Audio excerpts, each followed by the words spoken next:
beribadah di GKI Gading Indah.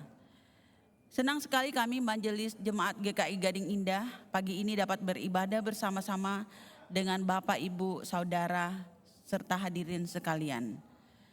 Bersama ini pula kami sampaikan beberapa poin penekanan warta sebagai berikut. Kebaktian Pemuda.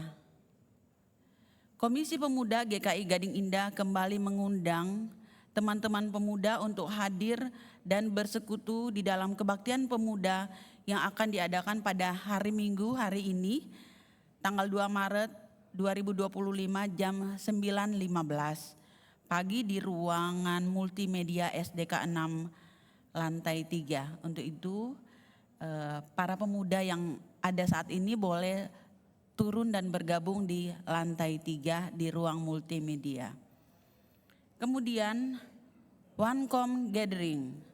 Teman-teman pemuda diundang untuk ikut dalam OneCom Gathering Cooking Showdown. Dipandu oleh Brother Pang, kita akan masak-masak dan makan-makan bersama pada hari Sabtu tanggal 8 Maret jam 2 siang. Kuota terbatas dan pendaftaran hari Kamis sampai dengan hari Kamis. Pendaftarannya di bit.ly/oncom.cooking. Menu apa?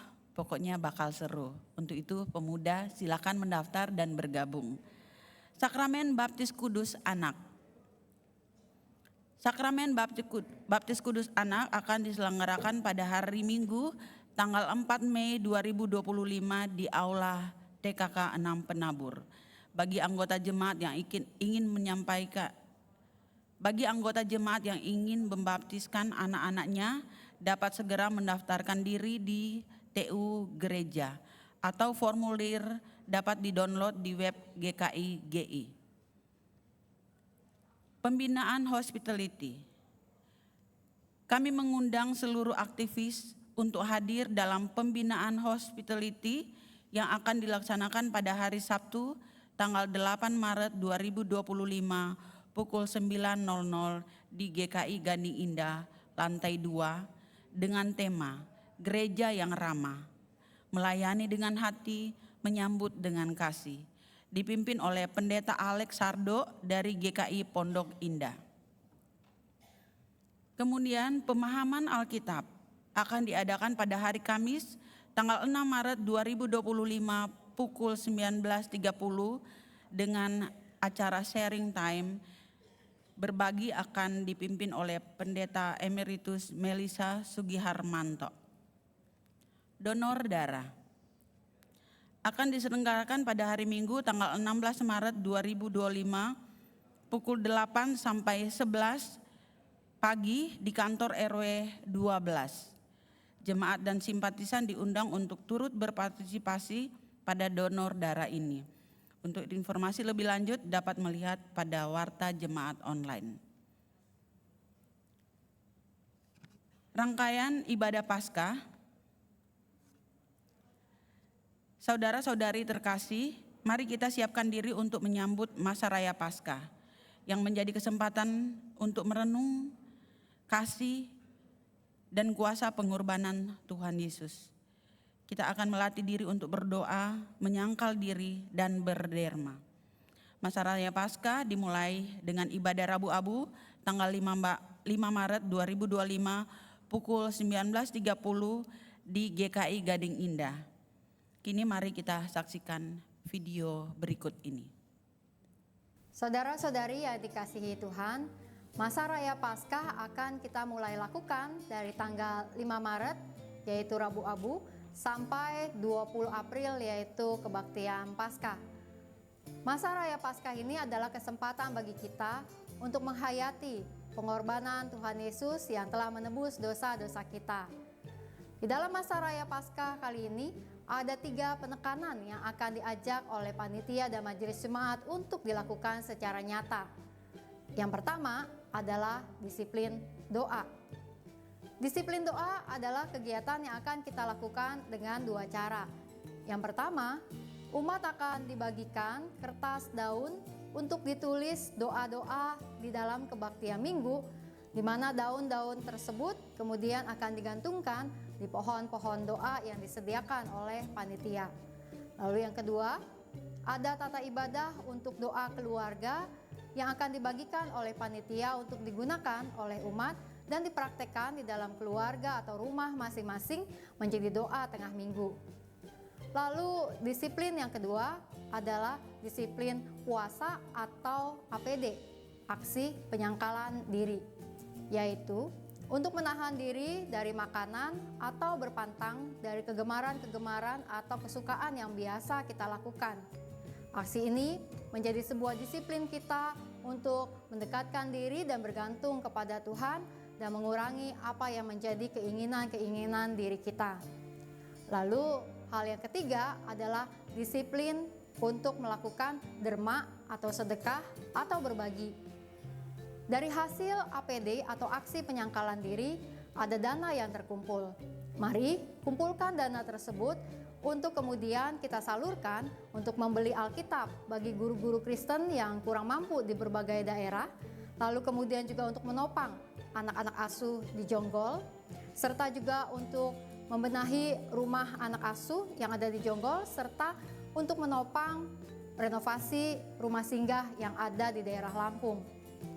Namun, selain mengumpulkan dana, yang kemudian uangnya akan diserahkan untuk menopang saudara-saudari kita yang membutuhkan tersebut, panitia juga akan membagikan sebuah kantong berbagi kasih yang dapat diisi oleh umat masing-masing dengan barang atau makanan yang kemudian kantong tersebut dibagikan kepada orang yang membutuhkan. Panitia akan memberikan detail dan pembagian kantong, lebih lanjut lagi informasi akan disampaikan. Demikianlah 3 hal disiplin yang akan kita lakukan. Disiplin doa, puasa, dan derma atau berbagi. Mari kita sambut masa Raya Paskah tahun ini menjadi kesempatan bagi kita untuk melatih kehidupan kita di hadapan Tuhan dan memaknai karya dan penebusan Tuhan Yesus bagi setiap kita. Tuhan memberkati. Saudara, mari kita mengambil bagian di dalam masa Raya Paskah ini. Sebagai informasi, setelah kebaktian selesai, jemaat diundang untuk beramah-tamah sambil menikmati kudapan yang telah disediakan di lobi lantai 3. Kemudian ada bazar penjualan makanan oleh siswa-siswi SMPK Penabur di lantai dasar depan lift dalam rangka ujian praktek agama kelas 9 untuk pengumpulan dana baksos. Demikian pokok warta hari ini, kebaktian hari ini dengan tema Dengarkanlah Dia yang dimuliakan, dipimpin oleh Pendeta Stira Budi Purwosuwito. Jemaat dipersilakan untuk bersaat teduh sejenak sebelum ibadah dimulai.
biarlah ibadah ini kita awali dengan pengakuan kita bersama bahwa pertolongan kita adalah dalam nama Tuhan yang menjadikan langit dan bumi, yang kasih setianya kekal selama-lamanya.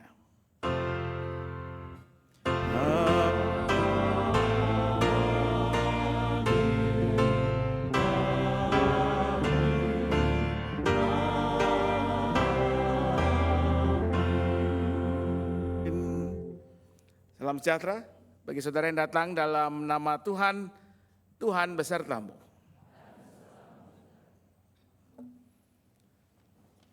Saudara yang dikasihi Tuhan, pada hari ini ibadah kita dengan tema Dengarkanlah Dia yang dimuliakan juga adalah sebuah ibadah yang khusus, yaitu bagian dari kalender gerejawi. Kita pada hari ini merayakan Minggu Transfigurasi, minggu di mana kita mengingat peristiwa Yesus dimuliakan di puncak gunung, dan itu yang nanti akan menjadi bahan perenungan kita.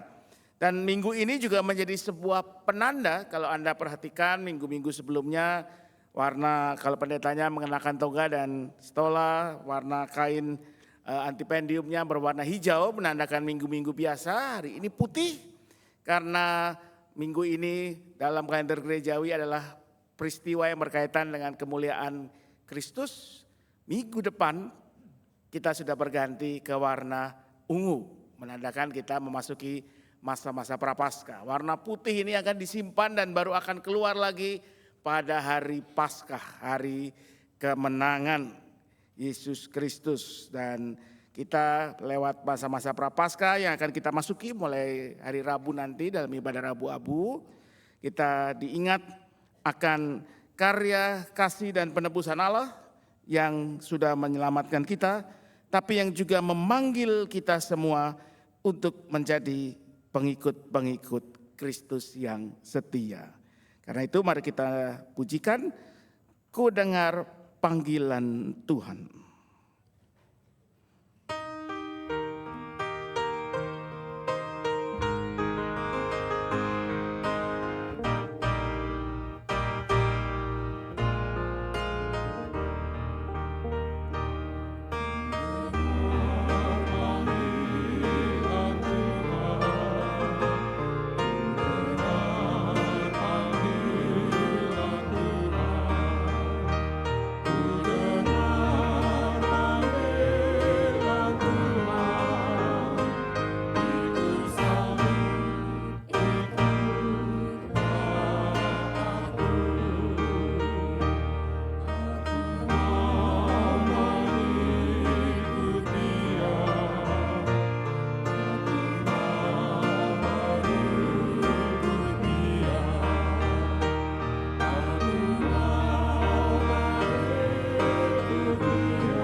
Firman Tuhan di dalam Yesaya 1 ayat 8 berkata demikian.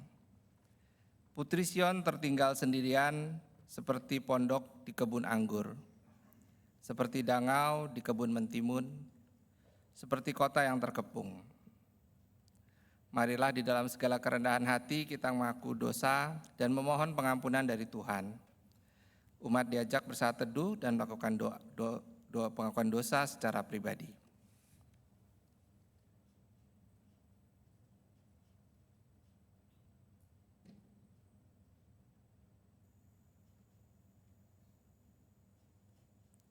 Ya Allah yang Maha Kasih, kami datang ke hadirat-Mu dengan hati yang penuh penyesalan.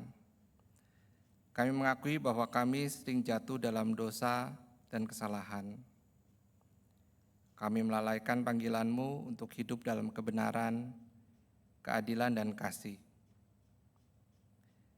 Kami juga mengakui bahwa pikiran, perkataan, dan perbuatan kami tidak selalu mencerminkan kehendak-Mu. Kami memohon pengampunan atas setiap pelanggaran yang telah kami lakukan, baik secara sadar maupun tidak sadar. Bapa yang penuh kasih, ampunilah kami, bersihkanlah hati kami dan bimbinglah kami untuk hidup sesuai dengan kehendak-Mu. Mampukan kami untuk menjadi saksi kasih-Mu di tengah dunia ini, dan agar kami senantiasa berjalan di jalan kebenaran. Kami berdoa di dalam nama Yesus Kristus, Tuhan dan Juru Selamat kami. Amin.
Dalam nama Bapa, Anak, dan Roh Kudus, maka sebagai hamba Yesus Kristus, saya memberitakan pengampunan dosa bagi setiap orang yang menyesal, mengaku, dan bertobat dari dosanya.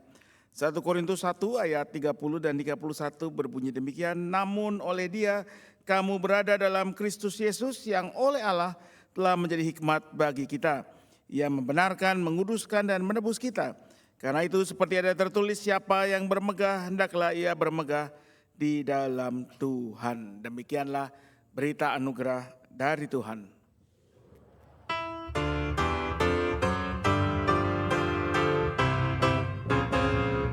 Bersukacitalah selalu, tunjukkan wajah gembiramu. Lihat teman kita nanti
Mari kita berdoa.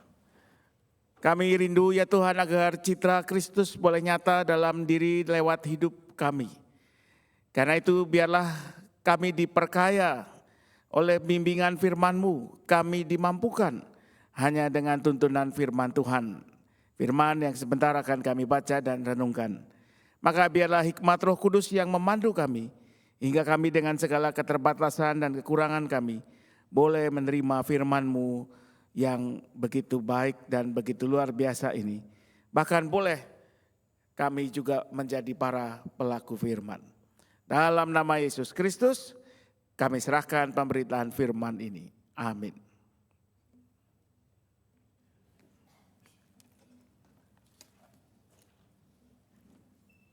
Bacaan pertama diambil dari kitab Keluaran 34 ayat 29 sampai 35. Keluaran 34 ayat 29 sampai 35. Lalu Musa turun dari Gunung Sinai dengan kedua loh hukum di tangannya. Ketika turun dari gunung itu, ia tidak menyadari bahwa kulit wajahnya bercahaya oleh karena ia telah berbicara dengan Tuhan. Ketika Harun dan semua orang Israel melihat Musa, tampaklah kulit wajahnya bercahaya sehingga mereka takut mendekati dia. Tetapi ketika Musa memanggil mereka, Harun dan semua pemimpin jemaah berbalik kepadanya dan Musa berbicara kepada mereka. Sesudah itu, seluruh orang Israel datang mendekat. Lalu Musa menyampaikan segala perintah yang difirmankan Tuhan kepadanya di Gunung Sinai. Setelah Musa selesai berbicara dengan mereka, ia mengenakan selubung pada wajahnya. Tetapi setiap kali Musa masuk menghadap Tuhan untuk berbicara dengan dia, ia menanggalkan selubung itu sampai ia keluar. Ketika ia keluar dan menyampaikan kepada orang Israel apa yang diperintahkan kepadanya, orang Israel melihat wajah Musa dengan kulit wajahnya yang bercahaya. Lalu ia kembali mengenakan selubung pada wajahnya sampai ia masuk menghadap Tuhan untuk berbicara dengan dia. Demikianlah sabda Tuhan.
Bacaan kedua diambil dari kitab 2 Korintus 3 ayat 12 sampai pasalnya yang keempat ayat yang kedua.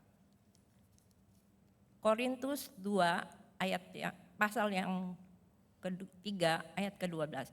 Karena kami mempunyai pengharapan yang demikian, kami bertindak dengan penuh keberanian, tidak seperti Musa yang menyelubungi mukanya, supaya mata orang-orang Israel jangan melihat hilangnya cahaya yang memudar itu.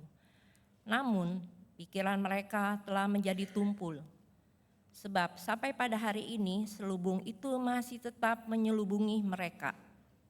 Ketika mereka membaca perjanjian lama itu tanpa disingkapkan, karena hanya dalam Kristus selubung itu disingkapkan.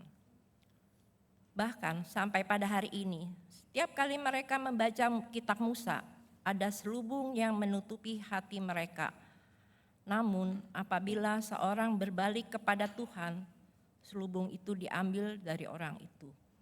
Sebab Tuhan adalah roh, dan di mana ada roh Tuhan, di situ ada kemerdekaan. Kita semua mencerminkan kemuliaan Tuhan dengan muka yang tidak berselubung. Karena kemuliaan itu datangnya dari Tuhan yang adalah roh. Kita sedang diubah menjadi serupa dengan gambarnya dalam kemuliaan yang semakin besar. Oleh rahmat Allah kami telah menerima pelayanan ini. Karena itu kami tidak tawar hati. Namun kami menolak segala perbuatan tersembunyi yang memalukan. Kami tidak berlaku licik dan tidak memalsukan firman Allah. Sebaliknya, kami menyatakan kebenaran dan dengan demikian kami menyerahkan diri kami untuk dinilai menurut hati nurani semua orang di hadapan Allah. Demikianlah sabda Tuhan. Umat Tuhan, pada hari ini kita akan membaca dan merenungkan apa yang disaksikan dalam Injil Lukas, Lukas pasal 9, Lukas 9 ayat 28 sampai 43a. Lukas 9 ayat 28 sampai 43a. Kira-kira 8 hari sesudah menyampaikan perkataan itu, Yesus membawa Petrus, Yohanes, dan Yakobus lalu naik ke atas gunung untuk berdoa. Ketika ia sedang berdoa, rupa wajahnya berubah dan jubahnya menjadi putih berkilau-kilauan. Tampaklah 2 orang berbicara dengan dia, yaitu Musa dan Elia. Keduanya terlihat dalam kemuliaan dan berbicara tentang kepergiannya yang akan dikenapinya di Yerusalem. Sementara itu Petrus dan teman-temannya telah tertidur. Dan ketika mereka terbangun, mereka melihat Yesus dalam kemuliaannya dan kedua orang yang berdiri di dekatnya itu. Ketika kedua orang itu hendak meninggalkan Yesus, Petrus berkata kepadanya, "Guru, sungguh baik kita berada di tempat ini. Biarlah kami dirikan 3 kemah, 1 untuk engkau, 1 untuk Musa, dan 1 untuk Elia."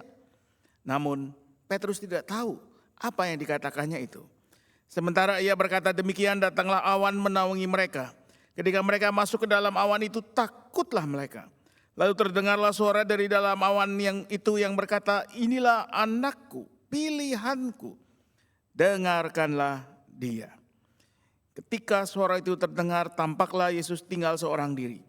Pada masa itu murid-murid itu diam dan tidak menceritakan kepada siapapun apa yang telah mereka lihat. Keesokan harinya ketika mereka turun dari gunung itu, datanglah orang banyak berbondong-bondong menemui Yesus. Seorang dari orang banyak itu berseru, "Guru, aku memohon engkau menengok anakku, sebab ia satu-satunya anakku. Setiap kali diserang roh, ia mendadak berteriak. Roh itu mengguncang-guncangkannya sehingga mulutnya berbusa. Roh itu terus saja menyiksa dia dan hampir-hampir tidak mau meninggalkannya. Aku telah meminta murid-muridmu mengusir roh itu, tetapi mereka tidak mampu." Lalu kata Yesus, "Hai generasi yang tidak percaya dan sesat, sampai kapan aku harus tinggal di antara kamu dan sabar terhadap kamu? Bawa anakmu itu kemari." Ketika anak itu mendekati Yesus, setan itu membantingnya ke tanah dan mengguncang-guncangkannya. Namun Yesus menghardik roh jahat itu dan menyembuhkan anak itu, lalu mengembalikannya kepada ayahnya. Semua orang itu pun takjub akan kebesaran Allah. Demikianlah firman Tuhan. Berbahagialah mereka yang mendengarkannya dan melakukannya dalam hidupnya. Haleluya.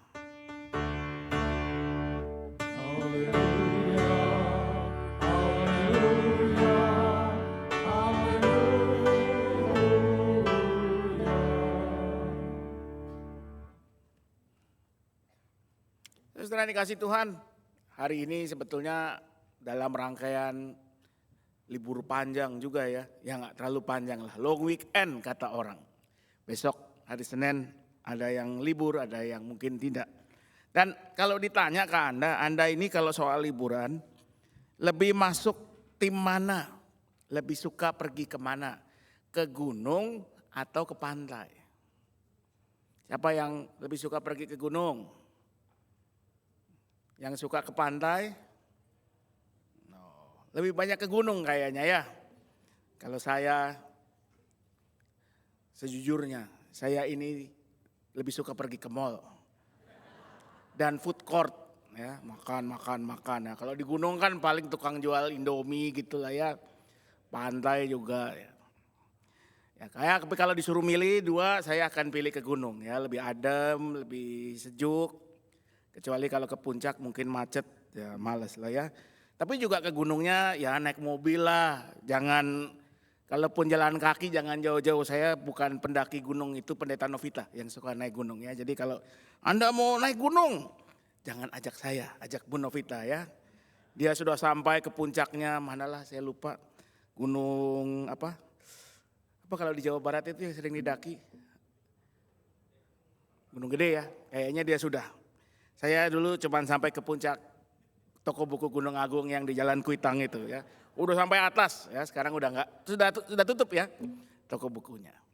Nah, gunung itu memang selalu menarik manusia, saudara ya. Tempat liburan, enak, adem, hijau, segar. Tapi juga gunung itu selalu melambangkan sesuatu yang tinggi, yang pencapaian. Karena itu kita katakan kalau orang itu karirnya dia mendaki, naik sampai ke puncak, bukan turun. Ya kalau turun berarti ya jelek karirnya. Secara spiritual, gunung juga sering dipandang dalam berbagai budaya, berbagai kepercayaan sebagai tempat suci. Orang Yunani misalnya punya Gunung Olympus yang di puncaknya ada Pantheon ya, dewan para dewa-dewi Yunani. Orang Jepang menganggap Gunung Fuji, gunung yang suci. Orang Jawa mungkin ya, Gunung Mahameru, gunung yang suci dan sebagainya. Dan karena itu banyak budaya kemudian mereplikasi gunung, orang membuat gunung buatan dan menjadikan puncaknya tempat ibadah.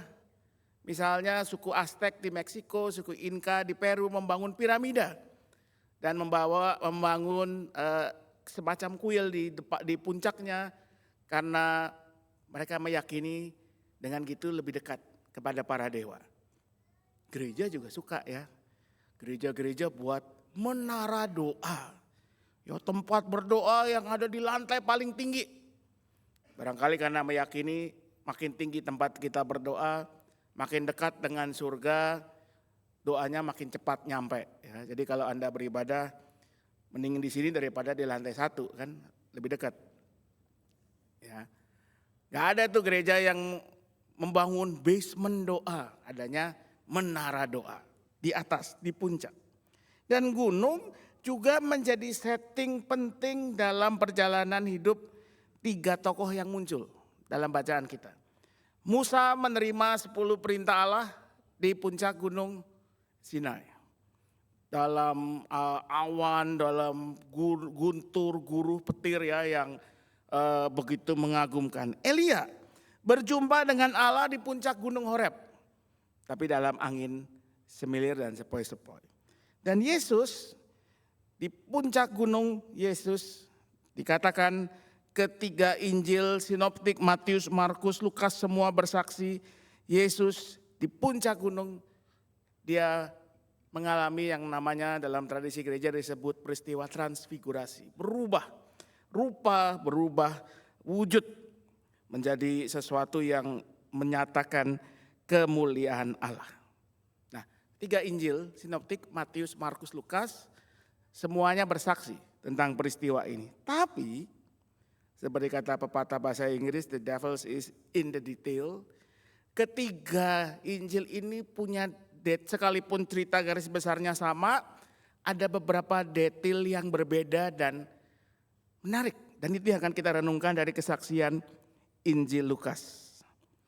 Yang pertama, dari ketiga Injil itu, Matius, Markus, Lukas, hanya Injil Lukas yang secara spesifik menyebutkan bahwa peristiwa itu dialami oleh Yesus, Tuhan Yesus, ketika ia sedang berdoa. Ayat 29. Ketika ia sedang berdoa, rupa wajahnya berubah dan jubahnya menjadi putih berkilau-kilauan. Lukas secara spesifik menuliskan ketika ia sedang berdoa. Matius, Markus tidak menyebutkan seperti itu. Dan memang dalam Injil Lukas, doa adalah hal penting yang selalu Yesus lakukan sebelum ia memulai satu karya pelayanan.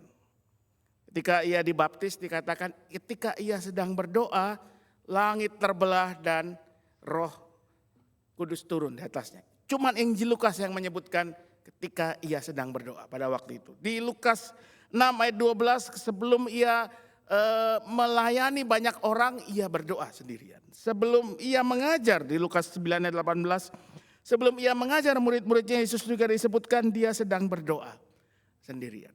Doa tidak bisa dipisahkan dari hidup pribadi dan pelayanan Tuhan Yesus. Lewat doalah Yesus terhubung dengan Allah Bapa. Dia bisa tahu, dia bisa mengenal apa yang menjadi kehendak Allah Bapa di sorga. Dan itu yang ia lakukan dalam hidup dan pelayanannya. Maka refleksi kita yang pertama, bagaimana dengan kita? Sudahkah doa menjadi bagian tidak terpisahkan? Oh, sudah, ya kan? Kan kita orang Kristen, mau makan doa, mau pergi mau rapat kita berdoa, pindah rumah baru kita berdoa, buka kantor baru kita doa, semua sudah pakai doa. Tapi pertanyaannya, apakah doa kita itu sudah sungguh kemudian mengarahkan hidup kita, rapat kita yang kita mulai dengan doa, rumah kita yang ketika mulai kita syukuri dengan doa, pekerjaan kita, kantor kita, seturut dengan kehendak Tuhan. Atau jangan-jangan doa itu hanya sekedar menjadi sebuah formalitas, stempel yang kalau belum kita lakukan kok kayaknya ada yang kurang. Sama seperti kalau sekarang ini mohon maaf, kalau kita lihat ada acara-acara pemerintah yang mengundang pejabat pemerintah, mereka selalu mulai dengan saudara? Salam. Dan salamnya harus komplit. Assalamualaikum bla bla bla, salam damai sejahtera, namo buddhaya, apalagi Om Swastiastu, salam kebajikan. Ada yang kurang gak ya? Udah berapa tuh? Ya udah betul lah ya. Untung Departemen Agama itu cuma punya 6 dirjen. Coba 12, coba bayangkan saudara. Setiap acara salamnya udah 15 menit sendiri. Tapi masalahnya apakah memang salam itu kemudian terwujud dalam acara itu? Salam yang semua maknanya adalah kebaikan itu. Sama rapat kita awali dengan doa. Tapi kemudian rapat itu justru membicarakan hal-hal yang tidak benar misalnya. Bagaimana cara menarik keuntungan sebesar-besarnya. Biarpun mungkin dengan cara yang tidak jujur atau tidak benar. Atau yang lainnya. Kita mulai usaha kita dengan doa, tetapi kemudian usaha itu semata-mata buat kita adalah cara mencari cuan dan cuan. Bukan bagaimana lewat usaha kita juga menjadi berkat buat banyak orang. Apakah doa sudah sungguh menjadi bagian yang tidak terpisahkan dan mengarahkan kita kepada kehendak Tuhan? Yang kedua, Lukas, juga hanya Injil Lukas yang secara spesifik mencatat apa yang dibicarakan oleh Yesus dengan Musa dan Elia. Matius tidak mencatatnya, Markus tidak mencatatnya. Ayat 31. Keduanya, Musa dan Elia, terlihat dalam kemuliaan dan berbicara tentang kepergiannya. Yaitu Yesus yang akan digenapinya di Yerusalem. Nah, kata kepergian ini dalam bahasa Yunani di teks Injil Lukas yang bahasa Yunani digunakan satu kata, eksodon. Kira-kira kita mendengar kata ini di mana? Eksodon, eksodus, keluaran. Peristiwa, nama kitab kedua dalam Alkitab, tapi juga peristiwa di mana Tuhan Allah lewat Musa memimpin bangsa Israel keluar dari perbudakan menuju pada tanah perjanjian. Kenapa catatan ini penting, saudara? Karena catatan inilah yang mengingatkan kita bahwa memang itulah tugas atau panggilan Yesus ke dunia ini. Ia datang ke dunia untuk membebaskan manusia dari perbudakan dan belenggu dosa. Dan menghadirkan hidup yang baru dalam anugerah Tuhan yang memerdekakan. Itu yang Yesus perjuangkan sampai akhir di Yerusalem, di Golgota. Dan kenapa ini menjadi hal yang penting juga?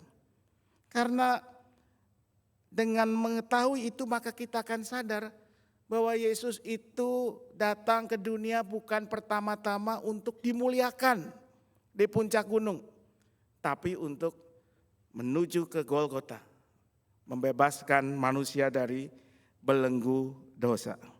Dan itu agak berbeda barangkali dengan pemikiran murid-muridnya. Karena kalau kita baca, kita tahu tadi bahwa ketika para murid itu melihat kemuliaan Yesus dan yang ditemani oleh Musa dan Elia, tiba-tiba Simon Petrus punya ide, "Guru, sungguh baik ketika kita berada di tempat ini, biarlah kami dirikan 3 kemah, tempat berdiam, 1 untuk engkau, 1 untuk Musa, dan 1 untuk Elia." Kenapa, saudara? Kenapa Petrus ingin mendirikan kemah di puncak gunung itu? Buat Yesus, Musa, dan Elia. Supaya kemuliaan itu bisa terus mereka rasakan. Ia ingin, udahlah kita di sini saja, agar kita bisa terus mengalami kemuliaan yang luar biasa ini. Tapi apa yang terjadi? Begitu dia mengatakan hal itu, dikatakan awan menaungi mereka, terdengarlah suara itu. Lalu ketika awan itu hilang, tinggal Yesus seorang diri, dan keesokan harinya segera Yesus mengajak mereka turun. Apa yang ditemui di bawah ketika mereka turun dari gunung? Orang yang membutuhkan pertolongan dan pelayanan. Seorang ayah yang membawa anaknya yang kerasukan roh jahat. Yesus seperti mau mengingatkan murid-muridnya. Tugas panggilan kita bukan untuk mengalami kemuliaan di puncak gunung, tetapi untuk menghadirkan kasih anugerah Allah di tengah sesama. Apa yang bisa kita renungkan di sini, saudara? Kita tentu suka mengalami kemuliaan Allah, mengalami hadirat Allah. Biasanya orang memahaminya di mana? Lewat ibadah yang indah, yang bagus dengan puji-pujian yang menggugah, yang menyentuh hati, khotbah yang menyentuh hati, dan tentu semua itu baik. Kalau kita bisa upayakan, kita harus upayakan. Tapi kita hari ini diingatkan, bukan itu panggilan utama kita. Puncak gunung kemuliaannya bukan tujuan utama kehadiran Yesus. Dia adalah alat untuk menguatkan Yesus dalam melaksanakan panggilannya menuju Golgota. Jadi kalau kita sebagai murid-murid Kristus, sebagai gereja, habis-habisan mau mewujudkan hal itu, tapi lupa pada panggilan untuk melayani sesama yang membutuhkan. Gereja dengan ibadah yang luar biasa baiknya, orang merasakan kehadiran Tuhan, tapi setelah itu semua orang pulang ke rumah and business goes as usual. Kita tidak hadir untuk melayani orang lain, bahkan mungkin jadi batu sandungan, maka ada sesuatu yang salah, there is something wrong. Nah, 25-an tahun lalu saya pernah harus dirawat di rumah sakit karena kena DB, demam berdarah. Zaman itu kayaknya masih agak susah cari lab buat tes ya. Jadi saya tes darah itu 2 hari sekali. Hari pertama masih berapa lah, trombositnya 80-an. Hari kedua udah 30 ribuan ya. Baru saya dibawa oleh ayah saya ke rumah sakit. Saya ingat betul waktu turun dari mobil, naik ke ranjang rumah sakit yang ada rodanya, disebutnya apa ya? Brangkar. Brangkar ya? Oh, bukan buat jenazah doang ya brangkar ya. Ya soalnya perawatnya begitu saya dinaikkan lalu dia pegang, oh ini udah dingin nih Pak gitu ya, kurang ajar. Memang saudara, karena waktu itu trombosit saya mungkin sekitar 6.000 7.000 lah. Ya. Malam harinya saya langsung ditancap infus, digerojok infus tanpa henti. Malamnya saya ditransfusi trombosit 10 kantong. Jadi memang ya begitulah keadaannya. Nah, saya itu dirawat di kamar yang isinya 4 ranjang. Ada orang lain, ada 2 orang, saya masuk lalu malam hari atau apalah, 1 orang lagi masuk dan ditempatkan di ranjang sebelah saya. Seorang pemuda juga, mungkin usianya sama dengan saya atau lebih tua sedikit. Ya. Ngobrol, sebenarnya ngobrol orang tua saya. Saya ini tidak suka ngobrol dengan orang yang saya nggak kenal waktu itu. Rupanya pemuda ini orang Kristen. Belakangan bahkan baru tahu dia itu orang GKI karena seorang pendeta GKI melayat. Apa kalau rumah sakit? Melawat, menjenguk ya. Ini suka kepleset ya, mohon maaf. Menjenguk anak muda itu, lalu ayah saya kenal, oh Pak ini gitu ya. Ngobrol, ternyata si pemuda ini masuk rumah sakit karena sebab yang menarik. Karena dia itu sedang getol-getolnya ikut KKR. Tahu ya, Kebaktian Kebangunan Rohani. Jadi dalam 1 minggu dia bisa ikut 2-3 KKR di gereja A, gereja B, di gedung C, di stadion D, pindah terus. Tanpa menjaga kesehatan, makannya tidak teratur, tidurnya tidak teratur, hingga terakhir pencernaannya kena. Tumbanglah dia, dirawat. Sudahlah ya, dia dirawat, saya dirawat. Nah karena saya bosen, saya minta ayah saya bawain bacaan dong, majalah di rumah tolong. Saya datang bawa sekepok majalah, ketika dia datang lagi dia bawa sekepok majalah ya. Banyakan majalah tentang, dulu tuh saya sukanya tentang pesawat tempur, tank, dan sepak bola. Jadi satu siang saya sedang baca majalah Liga Italia Serie A. Ya. Gabriel Batistuta, Ronaldo waktu itu ya, Paolo Maldini. Si pemuda di sebelah saya itu, dia sedang mendengarkan musik ya, pakai zaman dulu masih pakai Walkman. Ya. Sambil bersenandung. Ya saya tahu, kayaknya dari itunya lagu rohani. Ketika kita sedang asik dengan urusan kita masing-masing, kami masing-masing, tiba-tiba saya dengar dia ngomong, kalau kondisi begini, daripada melakukan hal-hal duniawi, lebih baik kita memuji nama Tuhan. Apa reaksi saya? Saya langsung ngelihat, ada orang lain enggak ya di sini? Enggak ada saudara-saudara. Orang yang di ranjang sana udah pada pulang. Tidak ada perawat, tidak ada keluarga. Benar-benar cuman kami berdua. Lalu yang kedua apa dong reaksi saya? Mikir kan, lu ini lagi ngomong sama siapa? Ngomong ke diri sendiri atau apa? Nyindir. Dalam hati, mohon maaf ya, kan masih muda waktu itu ya. Wampret dia orang. Kalau saya punya tenaga, cuman trombosit masih berapa belas ribu, mungkin tepi spot udah melayang ke sebelah.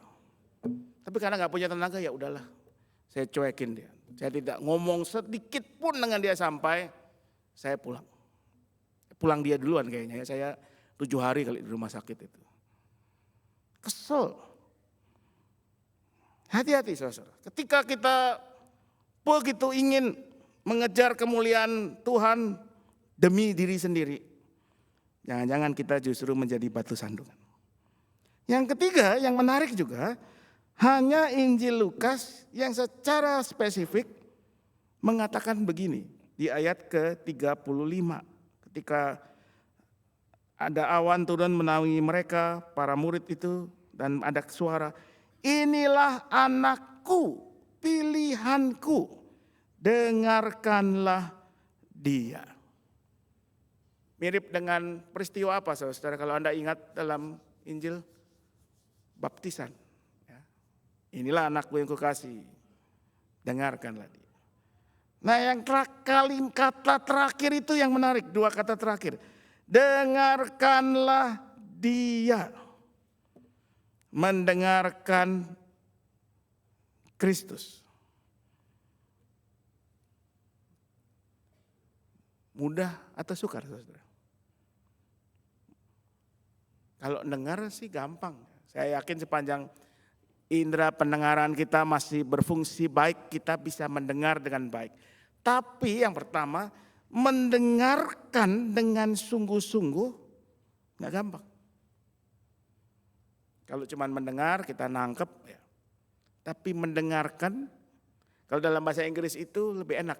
Ada to hear, ada to listen. To hear itu kita mendengar segala macam. Tapi to listen itu kita, mungkin bahasa Indonesianya apa ya, menyimak. Sehingga apa yang kita dengar itu memang meresap dan mengubah hidup kita. Kalau di rumah saya, kalau saya di rumah, saya paling sebel sebetulnya kalau istri saya itu siang-siang tidak ada kerjaan dan di rumah, saudara. Kenapa? Karena dia jadi memperhatikan hal-hal yang semestinya dia tidak perlu perhatikan. Misalnya meja kerja saya yang berantakan. Kalau dia lihat meja kerja saya udah berantakan, maka mulailah dia. Ini gimana sih lo, buku numpuk di sini, kertas di situ, apalah di sini, bla bla bla bla bla bla. Nah itu saya dengar. I'm hearing her. Tapi listen enggak? Enggak lah ya. Kenapa? Besok juga masih berantakan kok. Apa yang dia omongkan tidak sampai tahap perubahan. Kecuali kalau udah mulai, ya apa boleh buat lah ya, kita rapiin dikit-dikit, tipis-tipis aja lah ya. Geser-geser, paling seminggu juga berantakan lagi lah. Gitu. Karena saya selalu mengatakan, meja gua tuh bukan berantakan. Meja saya itu adalah organized chaos. Kekacauan yang terorganisir. Kalau dirapiin malah gue bingung nyari barang gue di mana. Gitu ya. Nah itu sih sebenarnya sih cuma pembelaan doang lah. Kita banyak mendengar, tapi sukar sungguh-sungguh mendengarkan. Yang kedua, masalah mendengarkan ini adalah kita itu punya kecenderungan, saya juga mungkin begitu, kita akan lebih suka, lebih mudah mendengarkan apa yang memang kita ingin dengar. Jadi pendengaran kita itu selektif, saudara. Kita itu mendengar kadang-kadang hanya untuk hal yang memang kita mau dengar. Atau kita mendengar dalam rangka mencari pembenaran, mencari konfirmasi atas sesuatu yang sebetulnya sudah kita yakini, kita percayai. Bukan dalam rangka belajar sesuatu yang baru, bukan dalam rangka dikoreksi, membuka diri untuk ditegur, diubahkan. Satu hari saya mimpin ibadah dengan pelayanan perjamuan kudus di sebuah gereja. Selesai kebaktian, seperti biasalah sama seperti di sini kan, salaman dengan umat. Salaman, tiba seorang ibu-ibu. Ibu-ibu ini mengatakan, oh Pak Pendeta terima kasih khotbahnya baik, bla bla bla. Tapi kemudian ada tapinya. Tapi Pak, saya mau ngingetin, tadi Bapak itu itu doa syafaat tidak, atau Bapak lupa nggak pakai doa Bapa kami. Saya langsung mikir, saudara. Ada dua hal tentang pernyataan atau pertanyaan ibu ini. Yang pertama, doa syafaat itu tidak wajib ditutup dengan doa Bapa kami.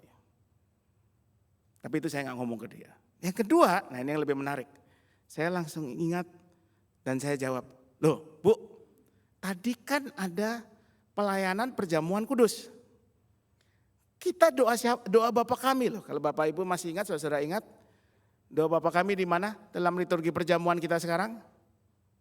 Sebelum roti dan anggur dipecahkan. Jadi artinya di ibadah yang diikuti ibu ini pakai doa Bapa kami kan? Saya bilang, ada tadi doa Bapa kaminya. Iya Pak, tapi Bapak doa syafaatnya lupa nggak pakai doa Bapa kami. Saya cuma menghela nafas, ngelihat antrian salaman udah agak panjang. Ya udah Bu, makasih, mohon maaf ya. Ganti orang. Kayaknya berbusa-busa dijelaskan juga percuma. Kenapa? Karena dia cuma mau mendengar apa yang dia sudah yakini. Doa syafaat itu harus tutup dengan doa Bapa kami. Entah memang doa Bapa kami seharusnya tidak perlu, atau ada di tempat yang lain. Kita seringkali mendengar hanya dalam rangka mencari pembenaran, konfirmasi. Bukan mau sungguh-sungguh diubah, ditegur. Apalagi oleh firman Tuhan. Karena itu dengarkanlah dia. Dengarkanlah Yesus. Menantang kita bukan cuma membuka telinga, tetapi juga pikiran dan hati kita. Mendengar dengan telinga, tapi mendengarkan dengan hati kita. Hati yang terbuka pada kehendak dan karya Tuhan. Sudahkah kita sungguh-sungguh mendengarkan dia, saudara? Sudahkah kita sungguh-sungguh menjadikan doa sebagai cara kita mengenal kehendak Tuhan dan mengarahkan hidup, kerja, pelayanan, keluarga kepada kehendak Tuhan itu? Dan agar dengan demikian kita bisa menghidupi panggilan Tuhan untuk menjadi berkat bagi orang-orang di sekitar kita. Tuhan memampukan kita. Amin.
Marilah kita bersama dengan umat Allah di masa lalu, masa kini, dan masa depan, mengingat pengakuan pada baptisan kita menurut pengakuan iman rasuli.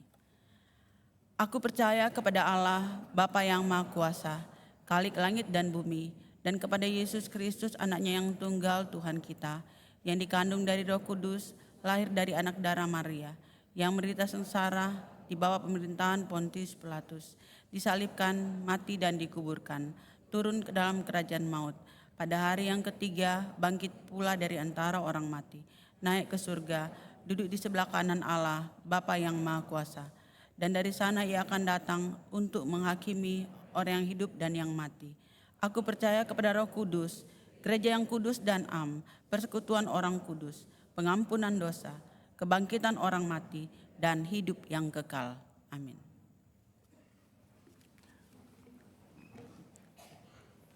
Mari kita berdoa. Allah Bapa Surgawi, kami bersyukur untuk anugerah-Mu, anugerah yang menghadirkan hidup baru, hidup yang memanggil kami untuk menjadi murid-murid Kristus yang setia.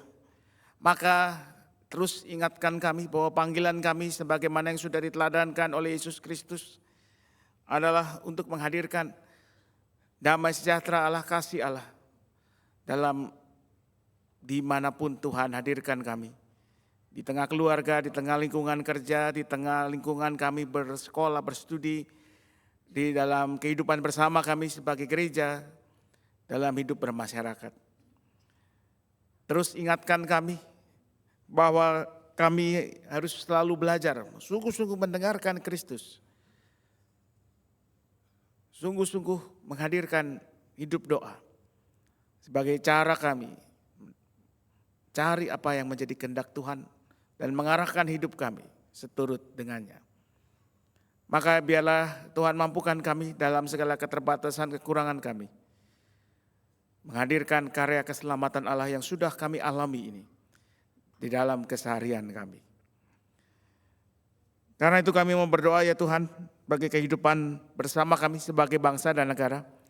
Kalaupun ada banyak hal yang membuat kami gusar bahkan geram, biarlah kami tidak kehilangan pengharapan akan kehidupan bersama di Indonesia ini.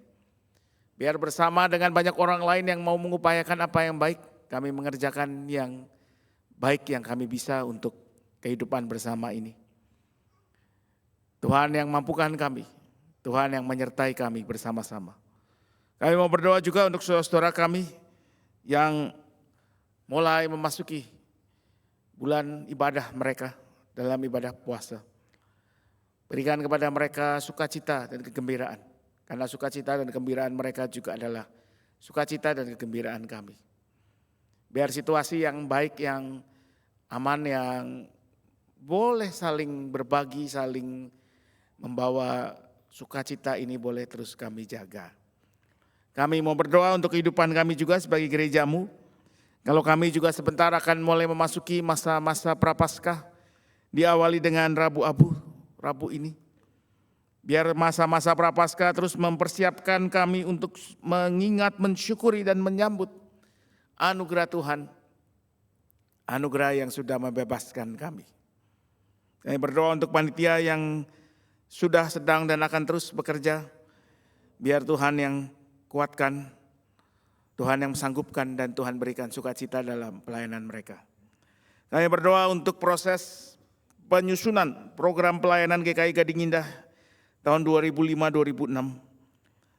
Biarlah apa yang dipersiapkan pada akhirnya boleh sungguh diarahkan untuk kemuliaan nama Tuhan dan membangun tubuh Kristus ini.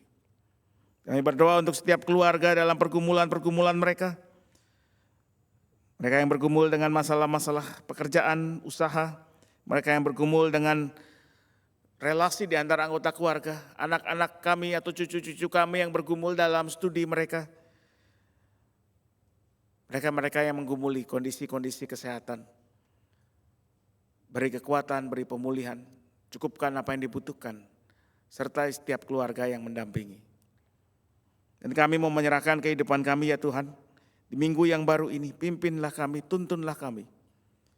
Agar dimanapun Tuhan hadirkan kami, tugas panggilan yang Kau berikan kepada setiap kami, sebagai pribadi, keluarga, gereja, kami kerjakan dengan sebaik-baiknya. Hanya karena berkat anugerah Tuhan. Inilah doa kami naikkannya dalam satu nama, Yesus Kristus, Juru Selamat kami, Tuhan dan Kepala Gereja yang kami muliakan selalu. Amin.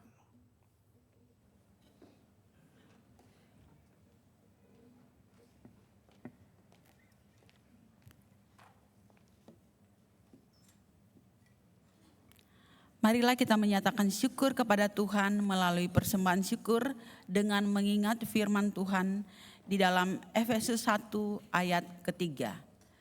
Terpujilah Allah dan Bapa Tuhan kita Yesus Kristus yang dalam Kristus telah mengaruniakan kepada kita segala berkat rohani di dalam surga.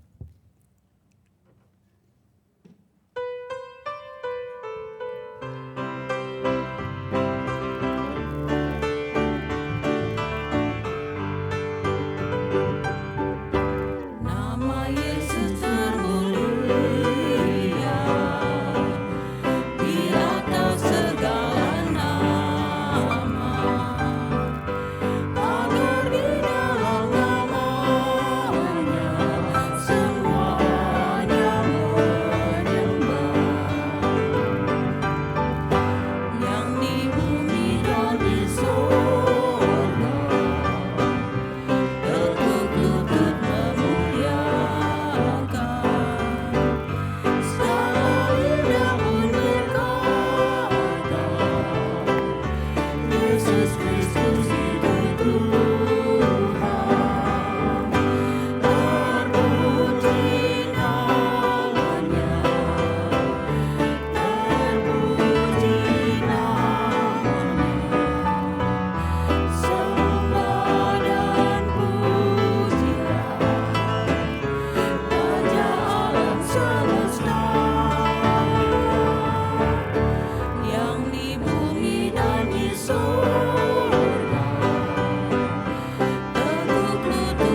Mari berdoa.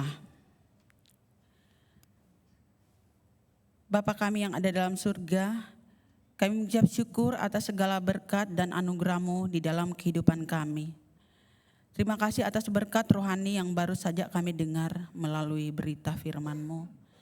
Kiranya kami berlatih untuk terus mendengar dengan sungguh-sungguh panggilan-Mu, agar kami tidak menjadi batu sandungan, karena hanya Engkau yang menghadirkan kasih karunia Allah yang dimuliakan. Bapa, kalau kini kami memberi persembahan, ini adalah bagian sedikit dari berkat-Mu. Kiranya persembahan ini boleh menjadi berkat juga untuk sesama kami dalam pengelolaan yang baik melalui Majelis Jemaat GKI Gading Indah. Bapa, memasuki masa Raya Paskah, kami mau mengambil bagian dari seluruh rangkaian Paskah ini. Kami mau berlatih diri kami dalam berpuasa, berdoa, dan berderma. Tuntun kami Tuhan, agar kami boleh melihat arti Paskah-Mu yang sesungguhnya. Inilah doa kami yang kami naikkan di dalam nama anak-Mu Tuhan Yesus Kristus. Terimalah persembahan kami. Amin.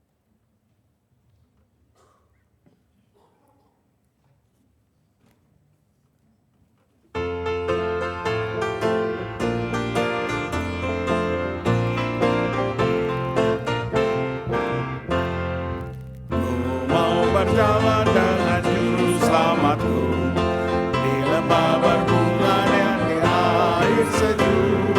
Ya kemana juga aku mau mengikutnya, sampai aku tiba di negeri Bapa.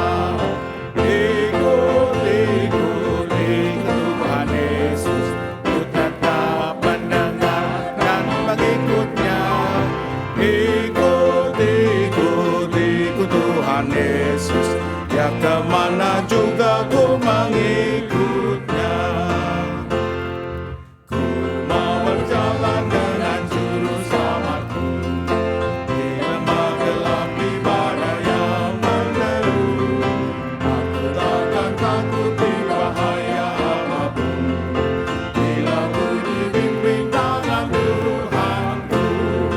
Ikut Tuhan Yesus, ku tetap mendengar dan mengikutnya. Ikut Tuhan Yesus, ya kemana juga ku mengikutnya. Pak Tuhan, kini arahkanlah hatimu kepada Tuhan. Jadilah saksi Kristus. Terpujilah Tuhan. Pulanglah dengan berkat Tuhan. Tuhan memberkati engkau dan melindungi engkau. Tuhan menyinari engkau dengan wajah-Nya dan memberi engkau kasih karunia. Tuhan menghadapkan wajah-Nya kepadamu dan memberi engkau damai sejahtera. Amin. Haleluya, haleluya, haleluya, haleluya, haleluya, amin.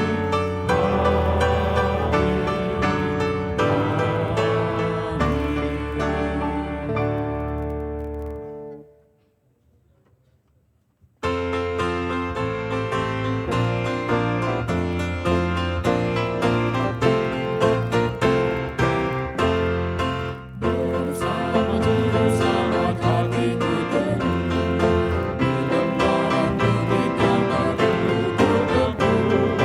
Tuhanku membimbing aku pada jalannya, yang menuju rumah Allah yang bakal. Ikut Tuhan Yesus, ku tetap mendengar dan mengikutnya. Ikut Tuhan Yesus, ya kemana juga ku mengikutnya.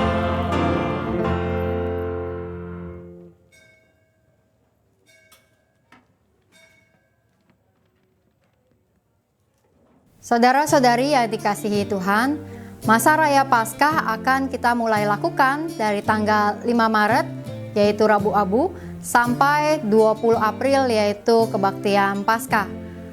Masa Raya Paskah ini adalah kesempatan bagi kita untuk menghayati pengorbanan Tuhan Yesus yang telah menebus dosa-dosa kita. Di dalam masa Raya Paskah kali ini, ada 3 penekanan yang akan diajak oleh panitia dan majelis jemaat untuk dilakukan secara nyata. Yang pertama adalah disiplin doa.